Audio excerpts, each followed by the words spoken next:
ആ ദുരന്തഭൂമിയിൽ രക്ഷാപ്രവർത്തനം അവസാന ഘട്ടത്തിലേക്ക് എത്തുകയാണ്. പലയിടത്തായിട്ട് നിസ്സഹായമായി കുടുങ്ങിപ്പോയ എല്ലാവരെയും കണ്ടെത്തി സുരക്ഷിത സ്ഥാനങ്ങളിലേക്ക് എത്തിക്കാനുള്ള പ്രവർത്തനങ്ങളാണ് ആദ്യഘട്ടത്തിൽ നടന്നത്. എന്നാൽ പ്രതീക്ഷ കൈവിടാതെ പരമാവധി ജീവനുകൾ രക്ഷിക്കുക എന്ന ലക്ഷ്യത്തോടെ തന്നെയാണ് എല്ലാ ഘട്ടത്തിലും ആ ടീം പ്രവർത്തിച്ചുകൊണ്ടിരുന്നത്. ജീവൻ്റെ ഒരു തുടിപ്പെങ്കിലും ഉണ്ടെങ്കിൽ അത് കണ്ടെത്തി രക്ഷപ്പെടുത്താനാണ് സ്വജീവൻ പോലും പണയപ്പെടുത്തി ഈ രക്ഷാപ്രവർത്തകർ ശ്രമിച്ചത്. നിലമ്പൂർ മേഖലയിൽ ചാലിയാറിൽ നിന്ന് കണ്ടെടുക്കുന്ന മൃതദേഹങ്ങളും ശരീരഭാഗങ്ങളും തിരിച്ചറിയാൻ വലിയ പ്രയാസം നേരിടുകയാണ്.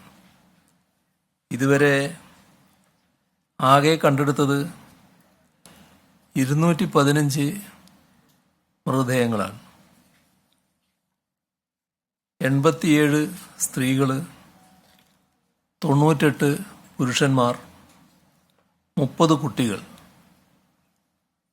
ഇതിൽ 148 മൃതശരീരങ്ങൾ കൈമാറിയിട്ടുണ്ട്. ഇനിയും കണ്ടെത്താൻ 206 പേരുണ്ട്.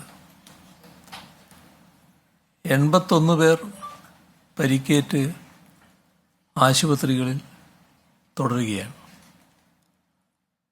34 സ്ത്രീകൾ, 36 പുരുഷന്മാർ, 11 കുട്ടികൾ. 206 പേരെ ഡിസ്ചാർജ് ചെയ്ത് കഴിഞ്ഞിട്ടുണ്ട്. അവരെ ക്യാമ്പുകളിലേക്ക് മാറ്റിയിട്ടുണ്ട്. നിലവിൽ വയനാട്ടിൽ 93 ദുരിതാശ്വാസ ക്യാമ്പുകളിലായി 10,042 പേർ താമസിക്കുന്നു. ചൂരൽമലയിൽ 10 ക്യാമ്പുകളിലായി 1,707 പേർ താമസിക്കുന്നു. ദുരന്ത മേഖലയിലും ചാലിയാറിലും തെരച്ചിൽ തുടരുന്നുണ്ട്. ഇന്നലെ മാത്രം 40 ടീമുകൾ 6 സെക്ടറുകളായി തിരിഞ്ഞ് രാവിലെ 7 മണി മുതൽ തെരച്ചിൽ ഉൾപ്പെടെയുള്ള രക്ഷാപ്രവർത്തനം ആരംഭിച്ചു. സിവിൽ ഡിഫൻസ് ഉൾപ്പെടെ ഫയർഫോഴ്സിൽ നിന്നും 460 പേർ, ദേശീയ ദുരന്ത നിവാരണ സേനയുടെ NDRF 120 അംഗങ്ങൾ, വനം വകുപ്പിൽ നിന്ന് 56 പേർ, പോലീസ് സ്പെഷ്യൽ ഓപ്പറേഷൻ ഗ്രൂപ്പ് 64 പേർ, ഇന്ത്യൻ സേനയുടെ വിവിധ വിഭാഗങ്ങളായ military engineering group, electronics and mechanical engineers branch, territorial army, defence security corps, navy, coast guard ഇവയിൽ നിന്നെല്ലാമായി 640 പേർ. തമിഴ്നാട് ഫയർഫോഴ്സിൽ നിന്നും 44 പേർ. കേരള പോലീസിൻ്റെ ഇന്ത്യൻ റിസർവ് ബറ്റാലിയനിൽ നിന്നും 15 പേർ. ഇങ്ങനെ ആകെ 1419 പേരാണ് രക്ഷാപ്രവർത്തനത്തിൻ്റെ ഭാഗമായി അവിടെ തുടരുന്നത്. കേരള പോലീസിൻ്റെ K9 സ്ക്വാഡിൽപ്പെട്ട 3 നായകളും കരസേനയുടെ K9 സ്ക്വാഡിൽപ്പെട്ട 3 നായകളും ഈ ദൗത്യത്തിലുണ്ട്. തമിഴ്നാട് മെഡിക്കൽ ടീമിൽ നിന്നുള്ള 7 പേരും സന്നദ്ധരായി രക്ഷാദൗത്യത്തിൽ ഉണ്ട്. അട്ടമല, മുണ്ടക്കൈ, പുഞ്ചിരിമട്ടം, വെള്ളാർമല വില്ലേജ് റോഡ്,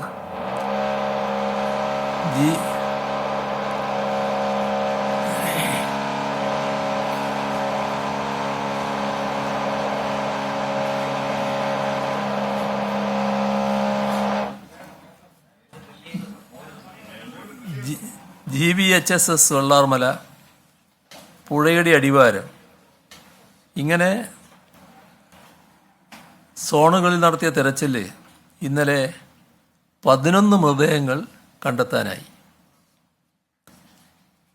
തകർന്ന കെട്ടിടാവശിഷ്ടങ്ങൾക്കടിയിൽ ജീവൻ്റെ അംശങ്ങൾ ഉണ്ടെങ്കിൽ കണ്ടെത്താൻ സഹായിക്കുന്ന അത്യാധുനിക ഉപകരണമായ ഹ്യൂമൻ റെസ്ക്യൂ റഡാർ രക്ഷാദൗത്യത്തിൻ്റെ ഭാഗമായിരുന്നു. 16 അടി താഴ്ച വരെയുള്ള ജീവൻ്റെ അനക്കം കണ്ടെത്താൻ ഈ ഉപകരണത്തിന് കഴിയും.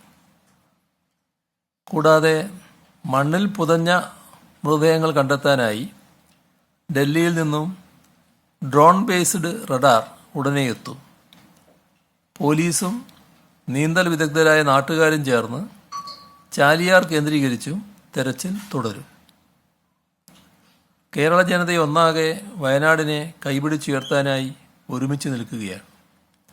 രക്ഷാപ്രവർത്തനത്തിന് നേതൃത്വം നൽകുന്ന സൈന്യവും ഫയർഫോഴ്സും പോലീസും ഉൾപ്പെടെയുള്ള രക്ഷാസേനാംഗങ്ങൾ, ആരോഗ്യ പ്രവർത്തകർ, KSEB, വനം, റവന്യൂ ഉൾപ്പെടെയുള്ള സർക്കാർ വകുപ്പുകൾ, എല്ലാ പിന്തുണയും നൽകുന്ന തദ്ദേശവാസികൾ, തങ്ങളാൽ കഴിയുന്ന ഏത് സഹായത്തിനും സജ്ജരായ എണ്ണമറ്റ സഹോദരങ്ങൾ എല്ലാവരും ചേർന്ന് സഹായഹസ്തം നീട്ടുന്നു. മനുഷ്യരാണ് നാം ഏവരും എന്ന സാഹോദര്യത്തിൻ്റെയും മാനവികതയുടെയും പതറാത്ത ബോധ്യമാണ് ഇന്ന് കേരളത്തിൽ മുഴങ്ങുന്നത്. അട്ടമലയിലെ ഉൾവനത്തിൽ നിന്ന് വനംവകുപ്പ് ഉദ്യോഗസ്ഥർ ഗോത്രവിഭാഗത്തിലെ 4 കുട്ടികളും രക്ഷിതാക്കളും ഉൾപ്പെടെ 6 അംഗ കുടുംബത്തെ കഴിഞ്ഞ ദിവസം സാഹസികമായാണ് രക്ഷപ്പെടുത്തിയത്. പാലം നിർമ്മാണം പൂർത്തിയായതിനു ശേഷം കൂടുതൽ യന്ത്രങ്ങൾ ഉപയോഗിച്ചുള്ള പരിശോധനയും നടന്നു വരികയാണ്. വയനാട്ടിലെ ചൂരൽമലയിൽ പ്രകൃതി ദുരന്തത്തിനിരയായവരെ തിരയുന്നതിനും അതിന് നേതൃത്വം നൽകുന്നതിനുമായി കേരള പോലീസിലെ 866 ഉദ്യോഗസ്ഥരെ നിയോഗിച്ചിട്ടുണ്ട്. വയനാട്ടിലെയും സമീപ ജില്ലകളിലെയും പോലീസ് സ്റ്റേഷനുകളിൽ നിന്നുള്ള 390 പോലീസ് ഉദ്യോഗസ്ഥരെ സഹായിക്കുന്നതിനായി പോലീസിൻ്റെ മറ്റ് യൂണിറ്റുകളിൽ നിന്ന് നിരവധി പേരെ നിയോഗിച്ചിട്ടുണ്ട്. കേരള ആംഡ് പോലീസ് 4-ാം ബറ്റാലിയനിൽ നിന്ന് 150 പേര്, മലബാർ സ്പെഷ്യൽ പോലീസിൽ നിന്ന് 125 പേര്, ഇന്ത്യ റിസർവ് ബറ്റാലിയനിൽ നിന്ന് 50 പേര്. തെരച്ചിൽ സംഘങ്ങളിൽ ഇപ്പോൾ ഇവരെല്ലാം ഉണ്ട്. സ്പെഷ്യൽ ഓപ്പറേഷൻ ഗ്രൂപ്പിലെ 140 പേരും DIGയുടെ ക്വിക്ക് റിയാക്ഷൻ ടീമിലെ 17 പേരും തെരച്ചിലിന് സഹായിക്കുന്നുണ്ട്. മലകളിലും മറ്റും കയറി ദുഷ്കരമായ സാഹചര്യത്തിൽ രക്ഷാപ്രവർത്തനം നടത്തുന്നതിന് പരിശീലനം നേടിയ KAP 5-ാം ബറ്റാലിയനിൽ നിന്നുള്ള ഹൈ ആൾട്ടിറ്റ്യൂഡ് ട്രെയിനിങ് സെൻറ്ററിലെ 14 അംഗ സംഘവും തെരച്ചിൽ പ്രവർത്തനങ്ങളിൽ പങ്കെടുക്കുന്നുണ്ട്.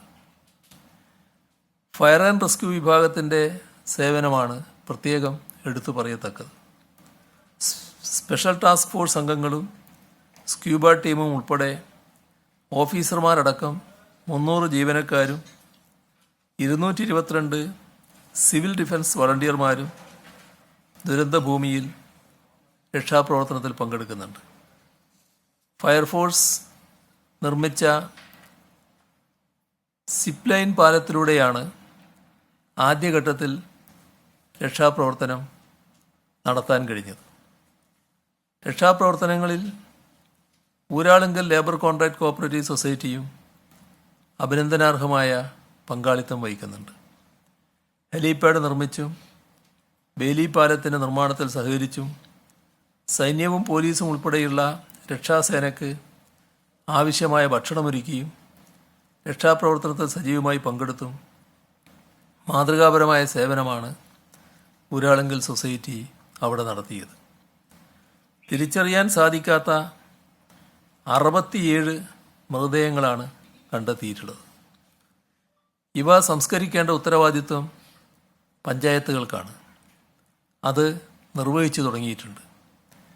ഈ മൃതദേഹങ്ങൾ സംസ്കരിക്കുമ്പോൾ മതപരമായ ചടങ്ങുകൾ നടത്തണമെന്ന ആവശ്യം ചിലർ ഉന്നയിച്ചിരുന്നു. അത് കണക്കിലെടുത്ത് സർവ്വമത പ്രാർത്ഥന നടത്തുന്നതിന് പഞ്ചായത്തുകൾക്ക് മുൻകൈയെടുക്കാം. ദുരന്തത്തിൽ നിന്നും രക്ഷപ്പെട്ടവരുടെ പുനരധിവാസം മികച്ച രീതിയിൽ നടത്താനാവണം എന്നാണ് ആലോചിച്ചിട്ടുള്ളത്. വലിയ അധ്വാനവും മികച്ച ആസൂത്രണവും അനിവാര്യമായ ഈ ഉദ്യമം അതിവേഗം പൂർത്തിയാക്കേണ്ടതുണ്ട്. ഒരു വലിയ ജനവാസ മേഖലയാണ് മറഞ്ഞുപോയത്. അതിനു പകരം കൂടുതൽ സുരക്ഷിതമായ മറ്റൊരു പ്രദേശം കണ്ടെത്തി അവിടെ ഒരു ടൗൺഷിപ്പ് തന്നെ നിർമ്മിക്കാനാണ് ലക്ഷ്യമിടുന്നത്. അതിനാവശ്യമായ ചർച്ചകൾ ഭരണതലത്തിൽ ആരംഭിച്ചു കഴിഞ്ഞിട്ടുണ്ട്. ഏറ്റവും മാതൃകാപരമായ രീതിയിൽ ഈ പുനരധിവാസ പദ്ധതി അതിവേഗം പൂർത്തിയാക്കാൻ ലഭ്യമായ എല്ലാ സൗകര്യങ്ങളും ഉപയോഗിച്ച് പ്രവർത്തിക്കും. വെള്ളാർമല സ്കൂളിൻ്റെ അവസ്ഥ നാം എല്ലാം കണ്ടതാണ്.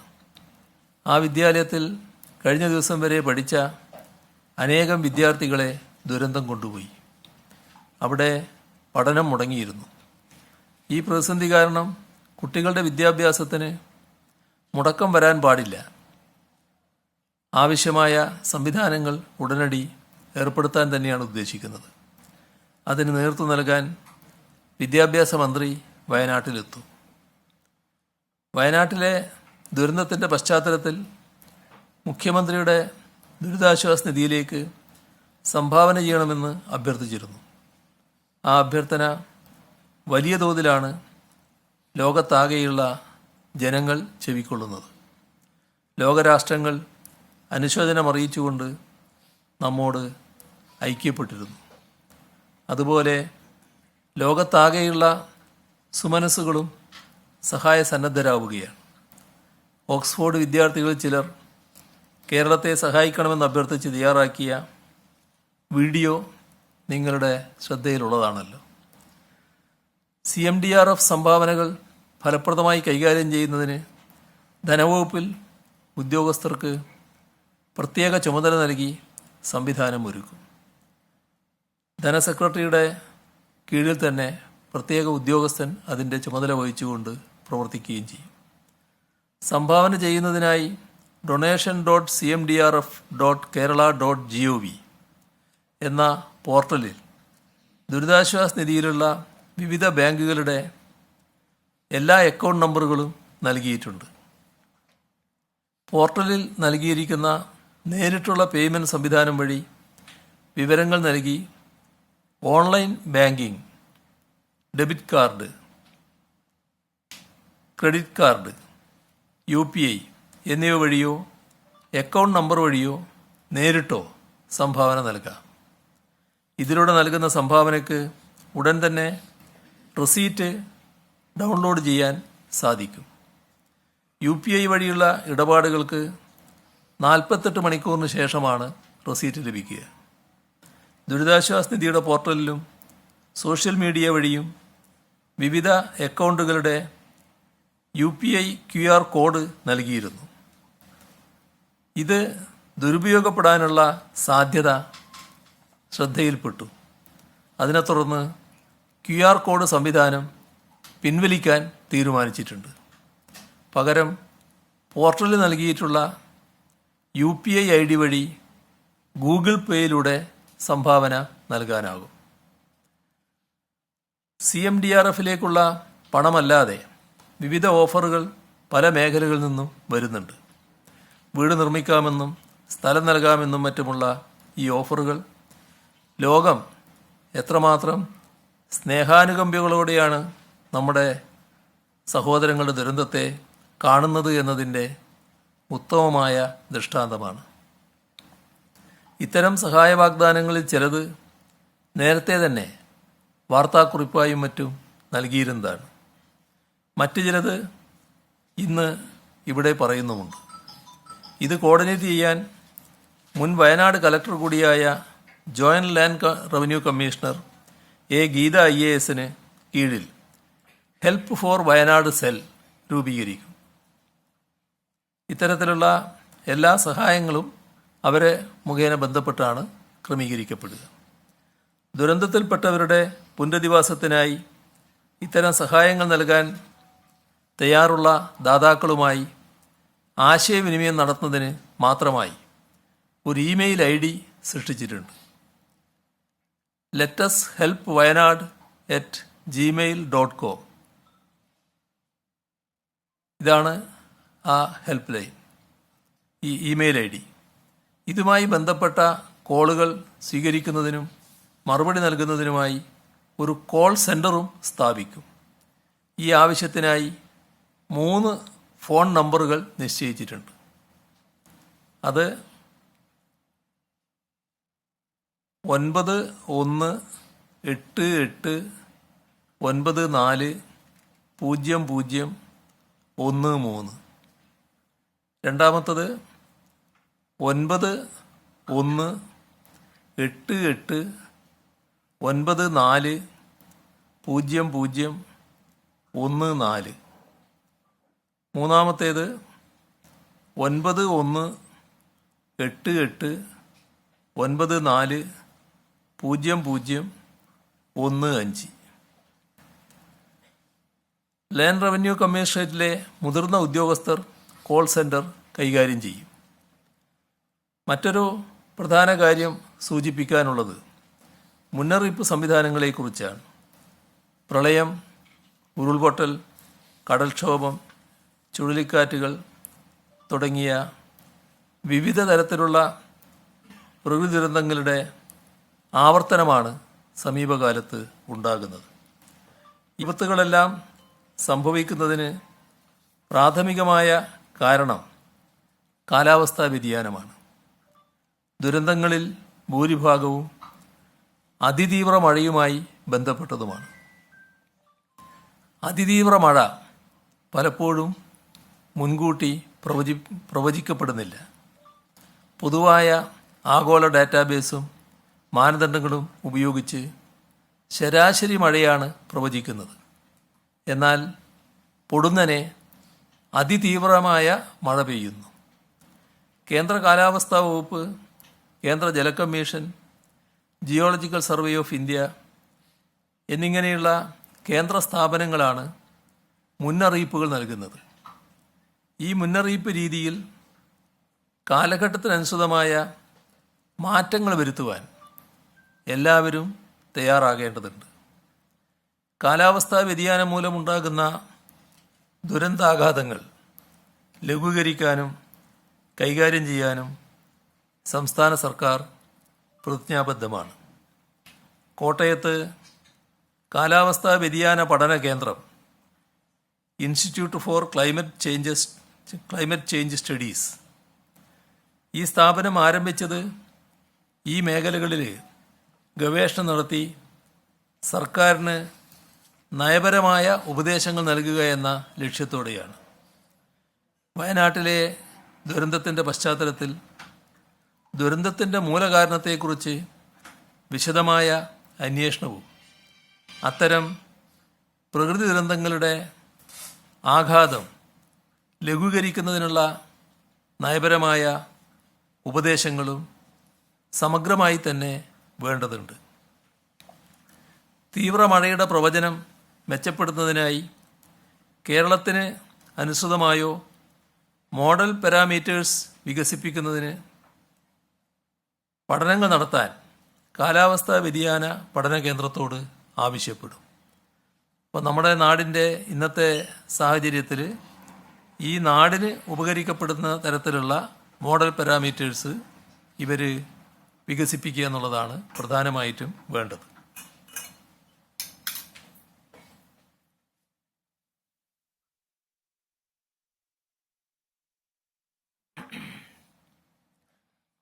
ഇത്തരം പഠനങ്ങളുടെ ഫലങ്ങളിലൂടെ ഉരുൾപൊട്ടൽ, വെള്ളപ്പൊക്കം, ചുഴലിക്കാറ്റ് തുടങ്ങിയ പ്രകൃതി ദുരന്തങ്ങൾക്കുള്ള വിപുലമായ പ്രവചന ഉപാധികൾ ലഭ്യമാക്കാനാണ് ഉദ്ദേശിക്കുന്നത്.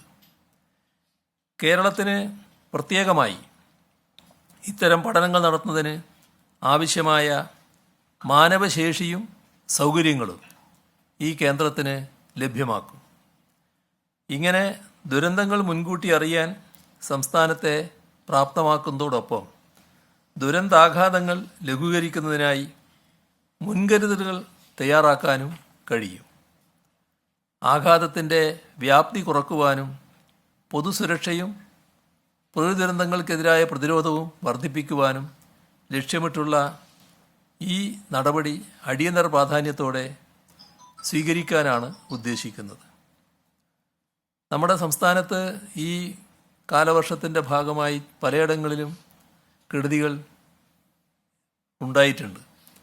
വയനാട്ടിലെ വലിയ ദുരന്തത്തിൻ്റെ ഭാഗമായി പലതും നമ്മുടെ അത്ര കണ്ട് സജീവമായ ശ്രദ്ധയിൽപ്പെട്ടില്ല എന്നുള്ളത് മാത്രമേ ഉള്ളൂ. എന്നാൽ കോഴിക്കോട് വടകര താലൂക്കിൽ വാണിമേൽ പഞ്ചായത്തിൽപ്പെട്ട വിലങ്ങാട് കഴിഞ്ഞ ചൊവ്വാഴ്ച പുലർച്ചെ മഞ്ഞച്ചീളി മലയുടെ മുകളിൽ വിവിധ സ്ഥലങ്ങളിലായി ചെറുതും വലുതുമായി 6ഓളം ഉരുൾപൊട്ടലുകളുണ്ടായി. അവിടെ ജനങ്ങൾ മാറി താമസിച്ചുകൊണ്ട് മറ്റ് വലിയ അപകടങ്ങൾ സംഭവിച്ചില്ല എന്നതാണ് ആശ്വാസമായി തീർന്നൊരു കാര്യം. ഉരുൾപൊട്ടൽ സംഭവിച്ച സ്ഥലത്ത് രക്ഷാപ്രവർത്തനത്തിനായി എത്തിയ കുമ്പളച്ചോല LP സ്കൂൾ റിട്ടയേർഡ് അധ്യാപകൻ മഞ്ഞച്ചെളി സ്വദേശി കളത്തിങ്കൽ മാത്യു എന്ന മത്തായി ഉരുൾപൊട്ടലിൽപ്പെടുകയും ആഗസ്റ്റ് 1 തീയതി രാവിലെ അദ്ദേഹത്തിൻ്റെ മൃതദേഹം കണ്ടെത്തുകയും ചെയ്തു. ഇവിടെ വലിയ തോതിലുള്ള ദുരന്തത്തിൻ്റെ ഭാഗമായിട്ടുള്ള നാശനഷ്ടങ്ങൾ അവിടെ സംഭവിച്ചു എന്നുള്ളത് തന്നെയാണ് കാണാൻ കഴിയുന്നത്. ദുരന്തബാധിത ചൂരൽമലയിൽ നഷ്ടമായ വീടുകൾക്ക് പകരമായി പുതിയ വീടുകൾ നിർമ്മിച്ചു നൽകാൻ ധാരാളം പേർ മുന്നോട്ട് വരുന്നുണ്ട്. നമ്മുടെ ലോക്സഭയിലെ പ്രതിപക്ഷ നേതാവ് ശ്രീ രാഹുൽ ഗാന്ധി 100 വീടുകൾ നിർമ്മിച്ചു നൽകുമെന്ന് കേരളത്തിലെ പ്രതിപക്ഷ നേതാവ് VD സതീശൻ ഇന്ന് രാവിലെ അറിയിച്ചിരുന്നു. അതിൽ VD സതീശൻ നേരിട്ട് ചുമതല വഹിക്കുന്ന 25 വീടുകളും ഇതിൽ ഉൾപ്പെടുമെന്നും അദ്ദേഹം അറിയിച്ചിട്ടുണ്ട്. കർണാടക മുഖ്യമന്ത്രി സിദ്ധാരാമയ്യ 100 വീടുകൾ നിർമ്മിച്ചു നൽകുമെന്ന് അറിയിച്ചിട്ടുണ്ട്. അദ്ദേഹത്തെ നേരിട്ട് വിളിച്ച് നന്ദി അറിയിച്ചിട്ടുമുണ്ട്. ആ കാര്യത്തിൽ ശോഭ റിയാലിറ്റി ഗ്രൂപ്പ് 50 വീടുകൾ നിർമ്മിച്ചു നൽകാമെന്ന് അറിയിച്ചിട്ടുണ്ട്. കോഴിക്കോട് കേന്ദ്രീകരിച്ചുള്ള വ്യവസായികളുടെ കൂട്ടായ്മയായ ബിസിനസ് ക്ലബ്ബ് 50 വീടുകൾ നിർമ്മിച്ചു നൽകാമെന്ന് വാഗ്ദാനം നൽകിയിട്ടുണ്ട്. ഇന്നലെ പറയുമ്പോൾ ഇപ്പോൾ 50 പറയുകയാണ്. അത് ചിലപ്പോൾ വർദ്ധിച്ചേക്കാം എന്നും അവർ പറഞ്ഞിട്ടുണ്ട്. ലൈബ്രറി കൗൺസിലിൻ്റെ ജീവനക്കാരുടെ 2 ദിവസത്തെ വേതനവും സംസ്ഥാന ജില്ലാ താലൂക്ക് കൗൺസിൽ ഭാരവാഹികളുടെ ഓണറേറിയവും എക്സിക്യൂട്ടീവ് കമ്മിറ്റി അംഗങ്ങളുടെ സിറ്റിംഗ് ഫീസും ലൈബ്രറിയന്മാരുടെ അലവൻസിൽ നിന്നുള്ള വിഹിതവും ഗ്രന്ഥശാലകളുടെ ഗ്രാൻഡിൽ നിന്നുള്ള വിഹിതവും ചേർത്ത് 1 കോടി രൂപ മുഖ്യമന്ത്രി ദുരിതാശ്വാസ നിധിയിലേക്ക് കൈമാറുമെന്നവർ അറിയിച്ചിട്ടുണ്ട്. ഉന്നത വിദ്യാഭ്യാസ വകുപ്പിന് കീഴിലുള്ള നാഷണൽ സർവീസ് സ്കീം NSS മാതൃകാപരമായ ഒരു തീരുമാനം അവരെടുത്തിരിക്കുകയാണ്. ദുരിതബാധിത കുടുംബങ്ങൾക്കായി 150 ഭവനങ്ങൾ നിർമ്മിച്ചു നൽകും, അല്ലെങ്കിൽ അതിൻ്റെ തുക സർക്കാരിന് നൽകും. അതിന് സന്നദ്ധരാണെന്ന് അറിയിച്ചിട്ടുണ്ട്. വേൾഡ് മലയാളി കൗൺസിൽ 14 വീടുകൾ നിർമ്മിച്ചു നൽകും എന്നറിയിച്ചിട്ടുണ്ട്. Fruits valley farmers producer company 10 acre ഭൂമി ഏറ്റെടുത്ത് കൃഷിയോഗ്യമാക്കി 10 മുതൽ 15 വരെ കുടുംബങ്ങൾക്ക് നൽകാമെന്നുള്ള സന്നദ്ധത അറിയിച്ചിട്ടുണ്ട്. കാന്തപുരം AP അബൂബക്കർ മുസ്ലിയാർ ദുരിതബാധിതർക്ക് വീടുകൾ വെച്ച് നൽകാൻ സന്നദ്ധ അറിയിച്ചു. രക്ഷാപ്രവർത്തനം തീരുന്ന മുറക്ക് മതിയായ ഭൂമി ലഭ്യമാകുന്നതോടെ നിർമ്മാണ പ്രവർത്തനങ്ങളിൽ ഏർപ്പെടാമെന്നാണ് അദ്ദേഹം അറിയിച്ചിട്ടുള്ളത്.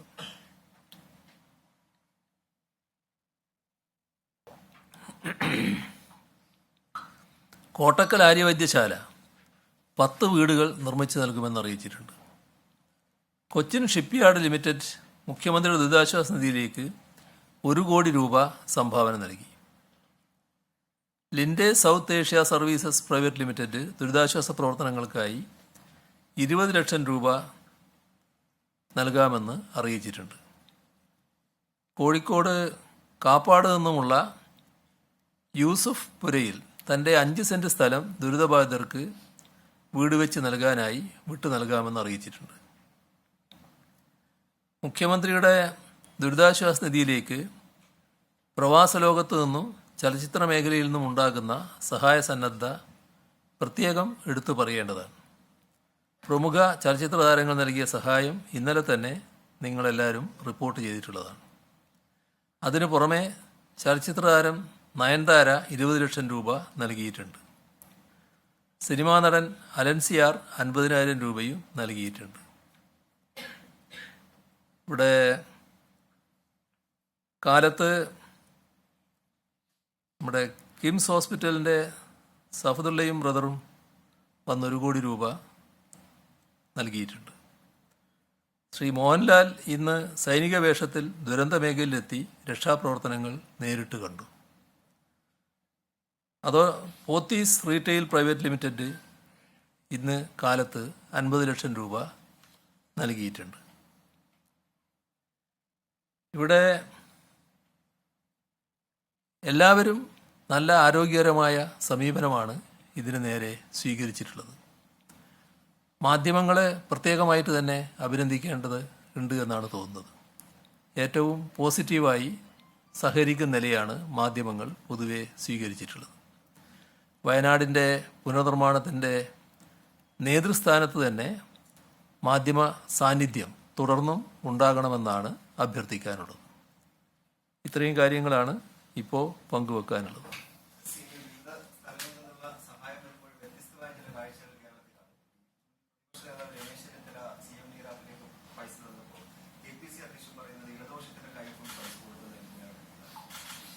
ഇടതുപക്ഷത്തിൻ്റെ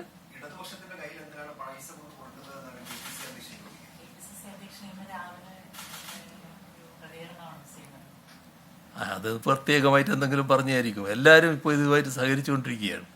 എല്ലാ ആളുകളും ഈ ഇതുമായി സഹകരിക്കുന്ന നിലയാണ് പൊതുവെ സ്വീകരിച്ചിട്ടുള്ളത്. ഞാൻ നേരത്തെ പറഞ്ഞതുപോലെ, ആവർത്തിച്ച് പറഞ്ഞതുപോലെ, അതിൽ നമ്മൾ കേന്ദ്രീകരിക്കുക. ഏതെങ്കിലും ചെറിയ ശബ്ദങ്ങൾ അല്ലാതെ വരുന്നുണ്ടെങ്കിൽ അതാണ് പ്രധാനമെന്ന് നമ്മൾ കാണണ്ട. പൊതുവെ എല്ലാവരും ആരോഗ്യകരമായ സമീപനമാണ് സ്വീകരിക്കുന്നത്. ഒന്നിച്ച് നാം നീങ്ങിക്കൊണ്ടിരിക്കുകയാണ്. മറ്റതെന്തോ എന്തെങ്കിലും എന്താ ഉണ്ടായതെന്ന് എനിക്കറിയില്ല. അങ്ങനെ എന്തെങ്കിലും പ്രത്യേകമായിട്ട് പറഞ്ഞതായിരിക്കും എന്ന് മാത്രമേ കാണണ്ടൂ.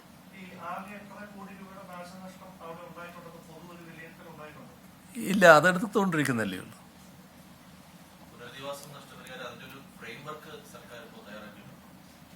അതിനല്ലാണ്ട് ഇപ്പോൾ പ്രാധാന്യം എന്ന് പറയുന്നത് ഈ രക്ഷപ്പെടുത്തലായിരുന്നല്ലോ ആദ്യം. ഇപ്പോൾ ഇനിയും ആരെങ്കിലും ബാക്കിയുണ്ടെങ്കിൽ അത്തരം ആളുകൾ രക്ഷപ്പെടുത്തുന്നതിനാണ്. ഈ ദിവസങ്ങളൊക്കെ അതിനാണല്ലോ. എന്നാൽ അതേസമയം തന്നെ മറ്റു ചില ആലോചനകളും ആരംഭിച്ചിട്ടുണ്ട്. ഒട്ടും വൈകാതെ തന്നെ അതിവിശദമായ പുനരധിവാസ പാക്കേജ് തയ്യാറാക്കുകയും ചെയ്യും.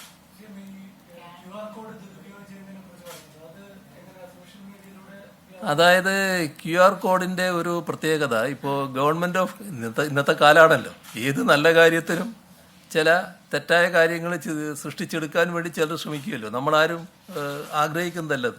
ഇപ്പോൾ ഗവൺമെൻറ് ഓഫ് കേരള എന്നുള്ള ആ ഒരു ഭാഗത്ത് കേരള ഗവൺമെൻറ് എന്ന് വെച്ചുകൊണ്ട് ചെയ്താൽ നമ്മൾ എവിടത്തേക്കാണോ പോകേണ്ടത് അതിന് പകരം വേറൊരു സ്ഥലത്തേക്ക് ഈ പണം പോകുന്ന നില വരുമല്ലോ. അപ്പോൾ തട്ടിപ്പ് ഒഴിവാക്കാൻ അത് ഉപയോഗിക്കാതിരിക്കൽ മാത്രമേ ഇപ്പോൾ മാർഗമുള്ളൂ. ഇത് വ്യാപകമായിട്ട് വരുമ്പോൾ ചിലരത് ദുരുപയോഗിച്ചേക്കാമെന്നൊരു സാധ്യത കാണുന്നുണ്ട്. അങ്ങനെയുള്ള ശ്രമങ്ങളുണ്ടായതായും ശ്രദ്ധയിൽപ്പെട്ടു. അതുകൊണ്ടാണ് അതിപ്പോൾ ഉപയോഗിക്കേണ്ട എന്ന് കണ്ടിട്ടുള്ളത്.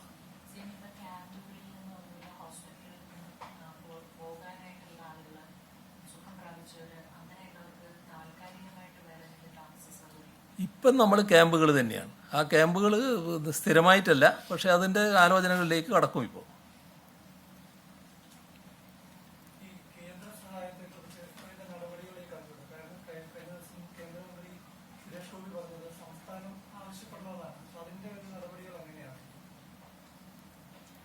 അല്ല, അത് സാധാരണ അക്കാര്യത്തിൽ നമ്മൾ സ്വീകരിക്കുന്ന നടപടിക്രമങ്ങളുണ്ടല്ലോ.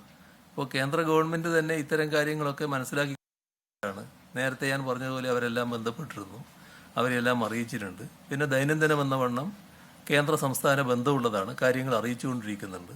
എല്ലാവരും ഈ കാര്യത്തിൽ പോസിറ്റീവായിട്ടാണ് എടുത്തിട്ടുള്ളത്. ഇത് കാര്യങ്ങൾ നല്ല രീതിയിൽ സഹകരിക്കാൻ തയ്യാറാകുമെന്നാണ് നമുക്ക് പ്രതീക്ഷിക്കാവുന്നത്. ഇതിവിടെ ഒരു വലിയ അതിതീവ്ര ദുരന്തമാണ് ഇവിടെ സംഭവിച്ചിട്ടുള്ളത്. അങ്ങനെ ഒരു ദുരന്തമായിട്ട് ഇതിനെ പ്രഖ്യാപിക്കുന്നതിന് വിഷമമുണ്ടാവില്ല. സാധാരണഗതിയിൽ ചെയ്യാവുന്നതാണ്. ദേശീയ ദുരന്തം ആയി പ്രഖ്യാപിക്കണം നേരത്തെ തീരുമാനിച്ചിട്ടുണ്ട്. എന്നാൽ അതോടൊപ്പം തന്നെ ഇങ്ങനെ പ്രഖ്യാപിച്ചാലും ചില കാര്യങ്ങൾ പ്രത്യേകമായി ചെയ്യാൻ സാധിക്കും. അത്തരം കാര്യങ്ങളൊക്കെ ബന്ധപ്പെട്ടുകൊണ്ടിരിക്കുകയാണ് കേന്ദ്ര ഗവൺമെൻറ്റുമായിട്ട്.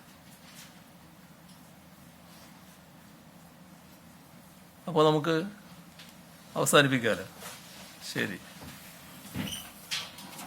സമാനതകളില്ലാത്ത ദുരന്തം, ആ ദുരന്തമുഖത്തെ അതിജീവിച്ചവരുടെ മുന്നോട്ടുള്ള ജീവിതം എങ്ങനെ, പുനരധിവാസം എങ്ങനെ, ഇനി അങ്ങോട്ടുള്ള രക്ഷാദൗത്യം അല്ലെങ്കിൽ തിരച്ചിൽ ദൗത്യം എങ്ങനെ, അത് സംബന്ധിച്ച വിശദീകരണമാണ് മുഖ്യമന്ത്രി ഇപ്പോൾ നൽകിയിരിക്കുന്നത്.